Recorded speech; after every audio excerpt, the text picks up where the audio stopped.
Joy Reid interviewed the whistleblower from Twitter about the dangers currently present in the world of social media. And I have to say, her responses were a little frustrating to hear. Let's have a listen. I'll chime in. Let me know what you think.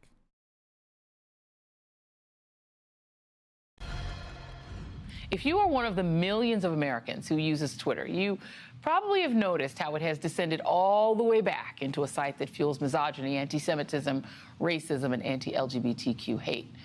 This is the lasting legacy of Elon Musk, who promised to make Twitter warm and welcoming to all, but turns it into a hellish town square instead, where it is cool to shout the N-word and other disgusting stuff in public. And if you have any doubts where Musk's allegiance lies, just take a look at who he spent Sunday watching the Super Bowl with. No. The devil? That is not Emperor Palpatine, Star Wars fans. It is Rupert Murdoch, sitting next to him in the box.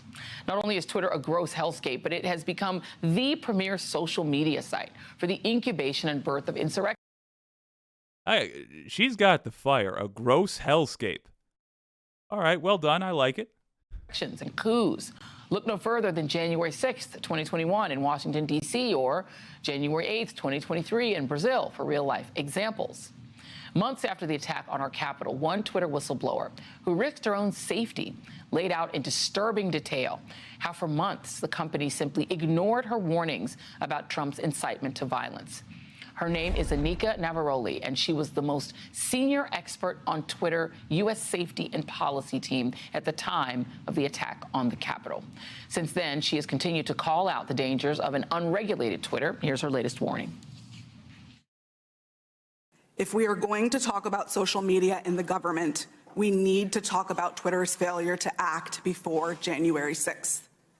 I am here to tell you that doing nothing is not an option. If we continue to do nothing, violence is going to happen again. Sadly, under Musk's leadership, Twitter has been eviscerated. He has fired 80% of the staff and left fewer than 20 full-time employees tasked with overseeing content moderation. I am joined now by former Twitter employee and whistleblower Anika Collier-Navaroli, practitioner fellow at the Digital Civil Society Lab in partnership with Stanford University. Thank you so much for being here. It's wonderful to be here. And happy birthday. Thank you. So let's talk about this, because to me, the idea of 20 people handling content moderation explains everything, because Twitter really has become a hellscape. The N-word might be the most used word on there now, as well as Nazi memes and everything. It's all back to where it was during its worst days. Talk about how it descended to that and whether it was already there on January 6, 2021. I think that's a great question, and I think that, you know, racism and misogyny and all of these things that we're seeing on Twitter and social media are really just algorithmically amplified versions of the society in which we live. And we see this polarization playing out within our digital spaces, and we have for quite some time. And I think this really is an example of the ways in which we have been balancing these sort of ideas of free expression and safety, and the ways that we have been allowing hate speech and political speech and violence to fester in a way. And that came to a head in what we saw on January 6th. Okay, so thing number one that annoyed me, she gave her first answer. I have no idea what she just said. Well, all right, so we allowed it to fester. In what way, Twitter expert, in what way did we allow this to fester? Explain that. I personally have an answer, but I would have liked to have her give a short, simple, straight answer to that question.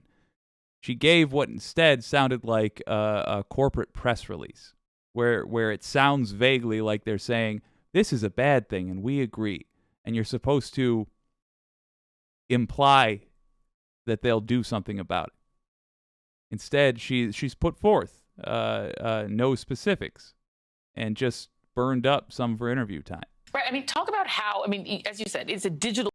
Joy Reid tries to bring her back. Congratulations to Joy Reid. She does a great job in this whole interview. Sort of representation of elements of society. How does the danger of a tweet? We saw testimony during the January 6th hearings about Donald Trump tweeting, Mike Pence doesn't have the guts. He doesn't have the courage to do what's needed. And you had Sarah Matthews, who was an aide in the White House, say that immediately led to violence. But how does that translate? Is Twitter the place where people are planning attacks, or is it encouraging people to take negative behaviors in real life? Is there some sort of connection? I think social media plays every single one of those pieces, right? Social media is the mass communications of our day and age. And I think throughout history, we have seen the connection and the ties between hate speech and violence offline. This has happened through every emerging technology of mass media that we've seen, from radio to the moving picture to even broadcast, right? And we saw this on social media as well in the very early days with ethnic conflicts and folks like the Rohingya being murdered. We have seen this direct tie between speech and violence.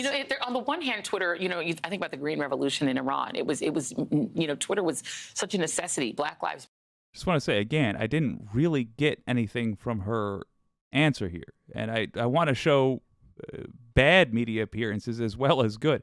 Granted, she is not. I mean, she's not necessarily a person who's supposed to be media savvy.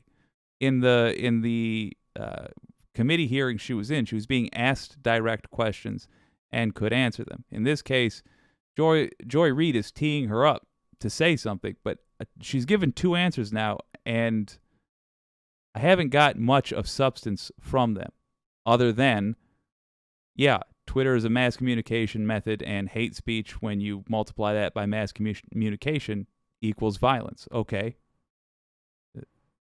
The person that makes my sandwiches down the street could have told me that. Matter. It helps it to explode because you can get information.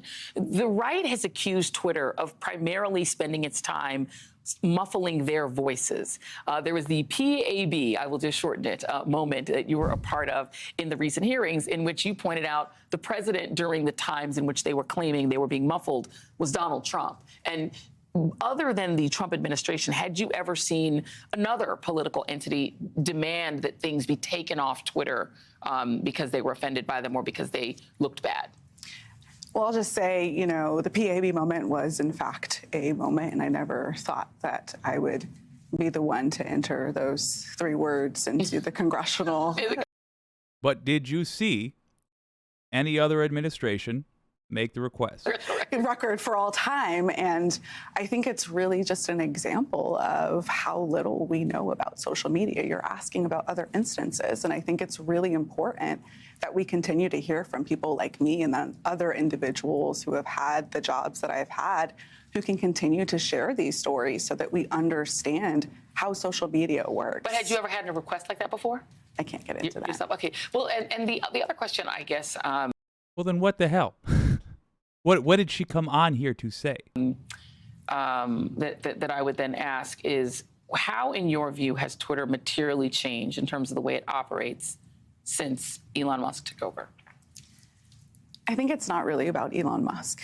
And I think there's been a lot of reporting about, how individuals have been terminated or how trust and safety teams have been gutted.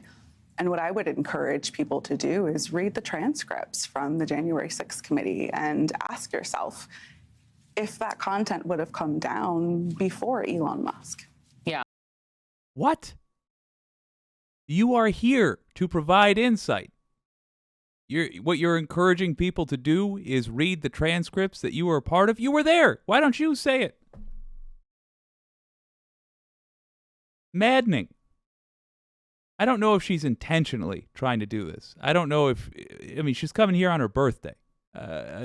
Supposedly, that would mean you had something to say. She just did a whole interview with Joy Reid. Didn't add anything. So why do this? What is she auditioning for? Who is she trying to please by sparing Elon Musk there? Look, maybe she genuinely believes that Elon Musk didn't have an effect on the hate speech on Twitter. I don't know how you would arrive at that conclusion. Maybe I have to guess she was saying that it was already so bad before Musk that he's not really the problem. Then what? What is the problem? Say that. I have answers personally based on what I've been looking at, but boy, would have preferred her to say, in her opinion, because she's the one getting interviewed by Joy Reid. Crazy to me that I genuinely don't get why she did this appearance. I think I feel like I know the answer to it, but you are the expert, Anika Collier-Navaroli. Thank you very much. Thank you. It was a very nice way of saying the same thing. Thanks for nothing. So a disappointing interview on Joy Reid's program. Not at all the fault of Joy Reid. I thought Reid did an excellent job of following up, but you can't pry open their jaws and pull the answer out at some point in an interview, especially in that format where you've got a commercial break to get to, so you have a finite amount of time. The gish gavel works. Stalling works. I don't know why that person even chose to be on. Maybe who knows? Maybe they're gunning for a cable host job. She did say, though, one thing that is of value that we can use to get some insight into this current problem that we have, and maybe even look at this as a template for how to solve it. Current problem we have is hate speech is flying around on social media, and it's causing hateful dummies to do hateful things. This is not new. And as she said, yes, we have had this when new media was introduced. Basically every time. We had Birth of a Nation in the film industry. On radio, we had Charles Coughlin. This guy. This is from Wikipedia. This is a well-known enough thing that you can just go to Wikipedia and basically get the story. Link in the description, of course. Charles Edward Coughlin, commonly known as Father Coughlin, was a Canadian-American Catholic priest based in the United States near Detroit. Dubbed the radio priest, he was one of the first political leaders to use radio to reach a mass audience. Tell me that this is not going to start sounding like every psychopath right-wing streamer that you've heard. At its peak in the early to mid-1930s, Coughlin's radio show was phenomenally popular. He received up to 80,000 letters per week from his listeners. Author Sheldon Marcus said that the size of Coughlin's radio audience is impossible to determine, but estimates range up to 30 million each week. 30 million listeners back when the United States had about 120 million people in it. Think about that. This guy was basically Tucker Carlson.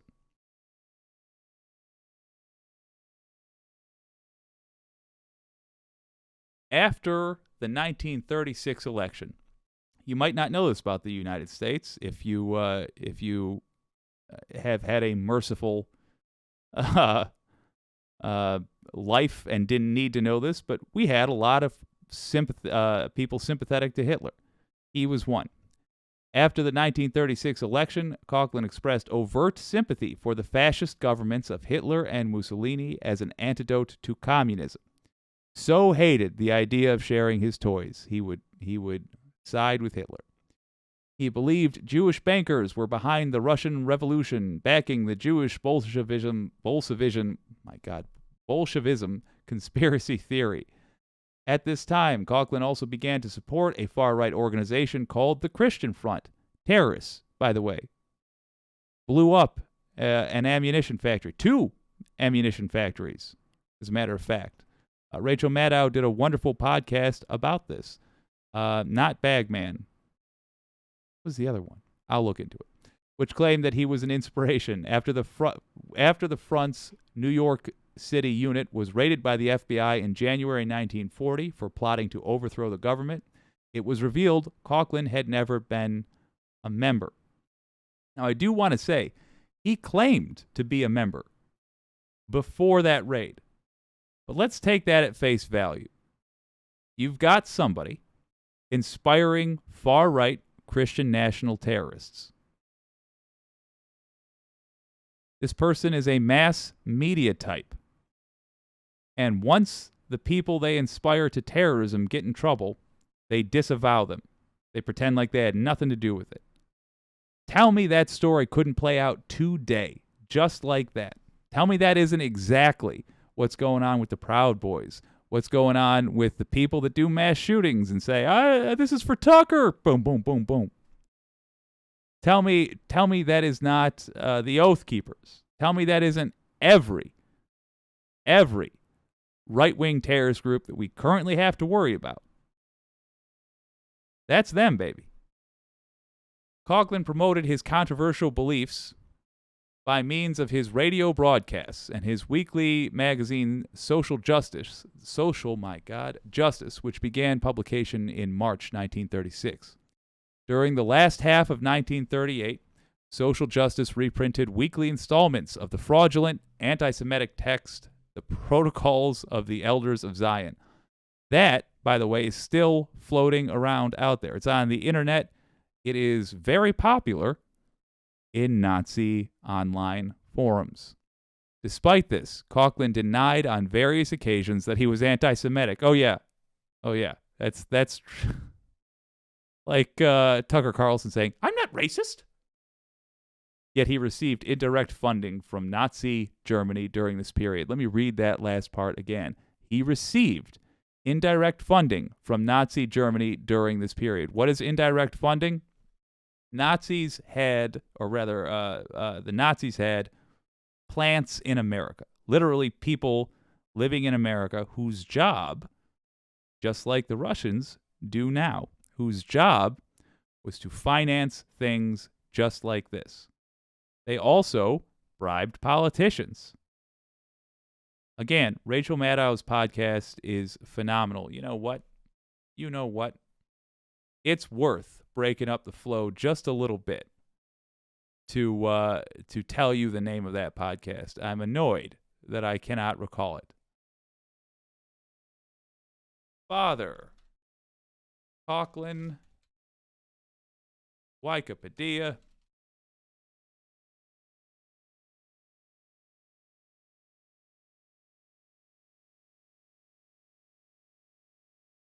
References in popular culture. What was the name of that? Ultra.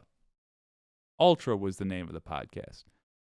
I love that podcast. I don't know why I couldn't recall the name. It's fascinating. I do recommend you give it a listen. Hell, I'll even include it in the link to it in the description. You can listen to it for free. At least you could when I heard it. So there were actual Nazis in the United States paying people to spread hate like this. So what did the government do about it? Why did this stop? Well, it stopped for two reasons. Now, I'm going to be frank about reason number one. And this came after what we're about to go into. But among the main reasons is that pro-Nazi stuff went real out of favor after Pearl Harbor. Then America was on board for fighting them. Before that happened, on December 18, 1938, thousands of Coughlin's followers packed WMCA's studios in protest, with some protesters yelling anti-Semitic statements such as, "Send Jews back where they came from in leaky boats." Remember Charlottesville? The Jews will not replace us? Ooh, boy. History rhymes. And "Wait until Hitler comes over here." Like that's a good thing. The protests continued for several months. Coughlin increasingly attacked the president's policies, the administration decided that, although the First Amendment protected free speech, it did not necessarily apply to broadcasting because the radio spectrum was a limited national resource, and as a result was regulated as a publicly owned commons. The authorities imposed new regulations, invented regulations, and restrictions for the specific purpose of forcing Coughlin off the air. For the first time, the authorities required regular radio broadcasters to seek operating permits. Look, I am not suggesting that the government decide what you can and cannot say on the internet. Matter of fact, I think the government should not be able to make that decision. If Father Coughlin was alive today, and I wasn't personally shouting over him every time he tried to talk, calling him a fascist, I would not suggest that the government interrupt his broadcast. Crazy as that may sound. That doesn't mean we have to sit back and do nothing. That doesn't mean we have to leave all questions unanswered and just accept inaction as a strategy. Just hope that our Pearl Harbor is one we can survive. That it's somehow more shocking than January 6th, but not as damaging to our democracy. We don't have to do that. We can demand regulations that do not infringe upon free speech. They named the problem in that interview, and they did a bad job of addressing what to do about it. Well, that's why this exists. There's a lack of regulation. The company, Twitter, profits off this speech. It is not their free speech when a Nazi gets on their platform and says, you should hate trans people, you should hate Jews, you should hate N-words. This is not Twitter's free speech. Twitter doesn't have free speech. Twitter is a company. So if you're going to make a mass communication company, you have an obligation to regulate hate speech. You have an obligation to regulate incitements to violence. The fact that they have 20 people in a room going through the output of millions of accounts, well, of course that's designed to fail. They don't care. But Twitter is a multi-billion-dollar company. How much did Musk buy for? Was it like 40 something? Okay. They can spend an extra $200 million a year if they're going to be that big on employees whose only job it is to regulate this stuff. And we can insist that they must do that. We can put in new regulations that insist that mass communication companies take responsibility for the mass communications. There is certainly something to be said for preserving people's freedom of speech and erring on the side of that. But let's not pretend like we don't have Nazis doing Nazi stuff in 2023. We do. It's a reality. And we have an environment which is not free if you consider yourself, if you consider the perspective of a black kid. Imagine there's the N-word getting tossed around on this platform. There's no warning to you as let's say a 13-year-old kid from Wisconsin. You happen to be black. You log on, and all of a sudden you're getting hit with N-word, N-word, N-word, N-word. It's not very free for that kid, is it? That kid's not going to be able to go on that platform and exercise their free speech because they're going to get called horrible things. If you have an interest in stopping this, in pulling the modern equivalents of Father Coughlin off the air, contact your representative. Insist that we develop modern regulations for mass communication. Establish a few lines of decency. We don't need to infringe upon free speech, but we do need to have responsible platforms. And that means we cannot have multi-billion-dollar platforms with under 100 employees, controlling them, monitoring them, making sure the person shouting N-word this, N-word that, doesn't have any fear at all of being discovered when they try to plan a terrorist activity, when they do full-on hate speech, when they incite people to violence. When they cross that line, they need to know they're doing so in a public space. They're being monitored like you would if you were in a crowd shouting these things.